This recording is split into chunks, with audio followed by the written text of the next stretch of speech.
Christmas کی تقریب، مصنف کنوٹ ہمسن، ناروے۔ سرد برفیلی رات تھی، آسمان پر ستارے جھلملا رہے تھے، جیسے کوئی نامعلوم راز چھپائے ہوں۔ برف سے ڈھکی سڑک پر ایک بگھی تیزی سے دوڑ رہی تھی، اس کے گھوڑوں کی لگاموں سے جھنکارتی گھنٹیاں فضا میں موسیقی بکھیر رہی تھی۔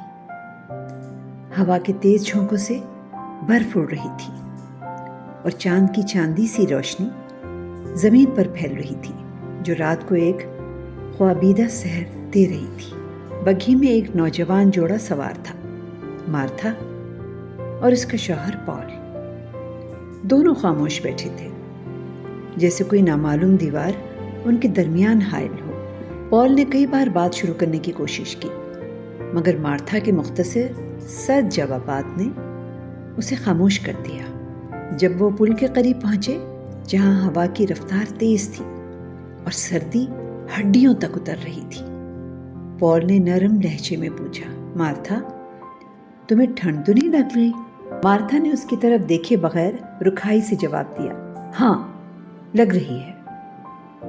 اس کی آواز میں ایک عجیب سا سرد لہجہ تھا، جیسے وہ نہ صرف ٹھنڈ سے بلکہ کسی اندرونی بوجھ سے بھی پریشان ہو۔ پال نے دوبارہ کوشش کی جب وہ وسیع و عریض برفیلے کھیتوں کے قریب پہنچے۔ ہم بس گھر پہنچنے والے ہیں۔ مارتھا نے کوئی جواب نہ دیا، بس نظریں دور کھیتوں پر جمائے رکھی، جہاں برف کی چادر چاندنی میں چمک رہی تھی۔ کچھ ہی دیر میں حویلی کی روشنیاں دکھائی دینے لگیں۔ وہ ایک بڑی پرشکوہ حویلی تھی، جس کی کھڑکیوں سے گرم روشنی باہر جھانک رہی تھی، جیسے اندر جاری جشن کی دعوت دے رہی ہو۔ بگھی حویلی کے احاطے میں رکی۔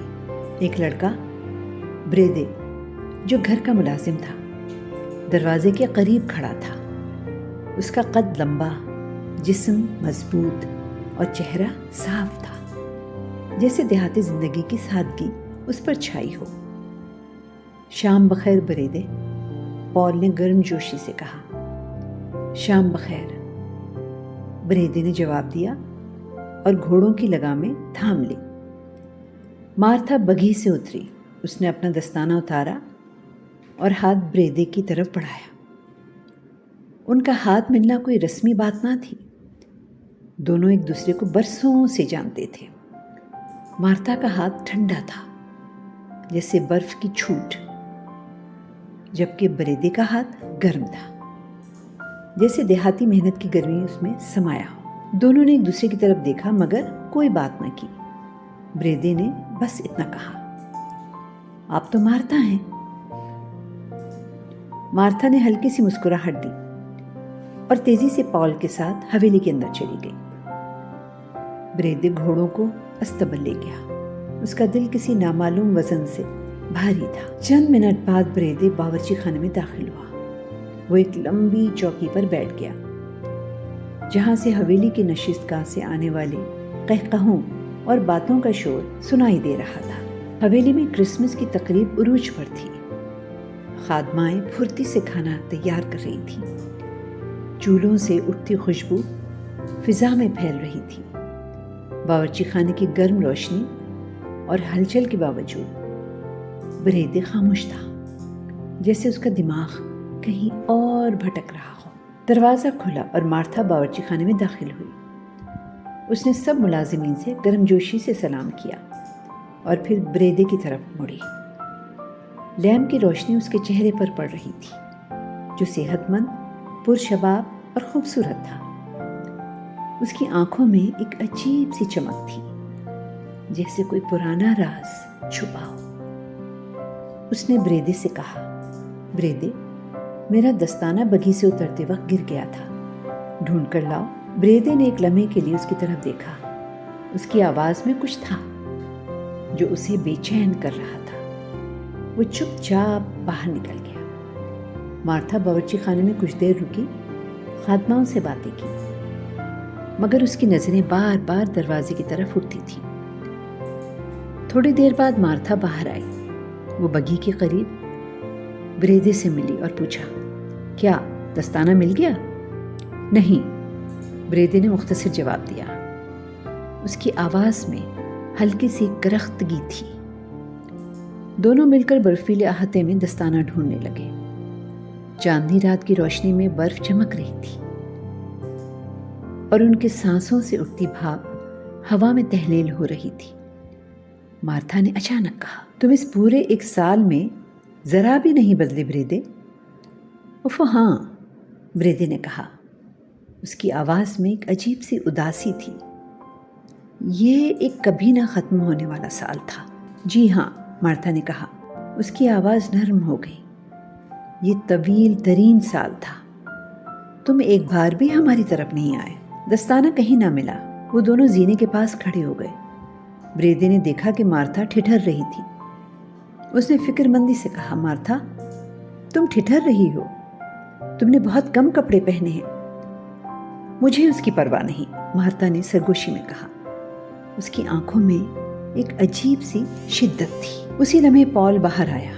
اس کا چہرہ شراب کے جاموں سے لال اور بشاش تھا۔ وہ ہنستا ہوا مارتھا کے قریب آیا، مگر مارتھا نے بددلی سے اس کی طرف دیکھا اور تیزی سے حویلی کے اندر چلی گئی۔ پال نے بریدے کی طرف دیکھا اور دوستانہ انداز میں کہا، بریدے، اندر آ کر ایک جام ہی پی لو۔ دونوں باورچی خانے میں داخل ہوئے۔ پال نے شراب کی بوتل منگوائی۔ تیسرے گلاس کے بعد بریدے نے مزید پینے سے انکار کیا، مگر پال نے اصرار کیا۔ چوتھا گلاس چڑھانے کے بعد بریدے یکدم اٹھا اور تیزی سے باورچی خانے سے نکل گیا۔ اس کا دل بھاری تھا، جیسے کوئی طوفان اس کے اندر اٹھ رہا ہو۔ وہ ملازمین کے کمرے میں پہنچا، جہاں 2 ملازم لڑکے موم بتی کی روشنی میں تاش کھیل رہے تھے۔ شام کے 8 بجنے کو تھے۔ بریدے اکیلا ایک کونے میں بیٹھ گیا۔ اس کا دماغ گھوم رہا تھا۔ اچانک اسے قدموں کی چاپ سنائی دی۔ اس نے سوچا شاید باورچی ہے، مگر دروازہ کھلا اور مارتھا اندر آئی۔ تم تاش نہیں کھیل رہے؟ مارتھا نے پوچھا۔ اس کی آواز میں ایک عجیب سی توقع تھی۔ نہیں، بریدے نے مختصر جواب دیا۔ تو پھر باہر آ کر میری مدد کر سکتے ہو، مارتھا نے کہا اور دروازے کی طرف بڑھی۔ بریدے اس کے پیچھے باہر نکلا۔ اندھیرا پھیل چکا تھا، صرف چاندنی روشنی احاطے کو منور کر رہی تھی۔ آپ کیا چاہتی ہیں؟ اس نے پوچھا۔ مارتھا نے کوئی جواب نہ دیا۔ اس نے بریدے کا ہاتھ تھام لیا۔ اس کے دل کی دھڑکنیں تیز تھیں، جو بریدے محسوس کر سکتا تھا۔ تم سے دوبارہ مل کر عجیب سا لگ رہا ہے، مارتھا نے کہا۔ اس کی آواز میں ایک ہلکی سی لرزش تھی۔ بریدے خاموش رہا۔ مارتھا نے گہری سانس لی اور کہا، شاید تمہیں اب میری کوئی پرواہ نہیں۔ نہیں، بریدے نے کہا۔ اس کی آواز دھیمی مگر پختہ تھی۔ آپ اندر چلی جائیں، مارتھا۔ ایک لمحے کی خاموشی کے بعد مارتھا نے اس کا ہاتھ چھوڑ دیا اور غصے سے کہا، پیچھے ہٹو، میرا راستہ چھوڑو۔ بریدے حیرت زدہ ایک طرف ہٹ گیا۔ مارتھا تیزی سے حویلی کے اندر چلی گئی۔ بریدے نے احاطے کی طرف دیکھا، مگر وہ جا چکی تھی۔ کھانے کا پیغام آیا۔ وہ باورچی خانے میں گیا اور ملازمین کے ساتھ لمبی میز پر بیٹھ گیا۔ کھانے کے دوران پال دوبارہ شراب کی بوتل لے کر آیا۔ اس کا چہرہ اور بھی لال تھا۔ وہ ہنستا ہوا سب کے لیے شراب انیلنے لگا، خاص طور پر بریدے کے لیے۔ مارتھا بھی نشست گاہ سے نکلی، کھلکھلاتی ہوئی پال کے ساتھ ٹہلتی ہوئی کہنے لگی، بریدے کو اور شراب دو۔ پال نے بریدے کا گلاس بھرا۔ بریدے جام پر جام چڑھاتا گیا، مگر اچانک اس نے غصے سے پوچھا، مجھے اتنی شراب کیوں پلائی جا رہی ہے؟ پیو پیو، پال نے ہنستے ہوئے کہا۔ بریدے غصے میں میز سے اٹھا، اپنی ٹوپی پکڑی اور تیزی سے باہر نکل گیا۔ مارتھا نے بلند آواز میں کہا، اس کے پیچھے جاؤ۔ سب ہنسنے لگے۔ مارتھا بریدے کے پیچھے دوڑی۔ پال بوتل ہاتھ میں پکڑے ہنستا اور ہاؤ ہو کرتا اس کے پیچھے بھاگا۔ حویلی کے مہمان بشمول مارتھا کے والد اور اراضی کے مالک یہ تماشا دیکھنے باہر نکل آئے۔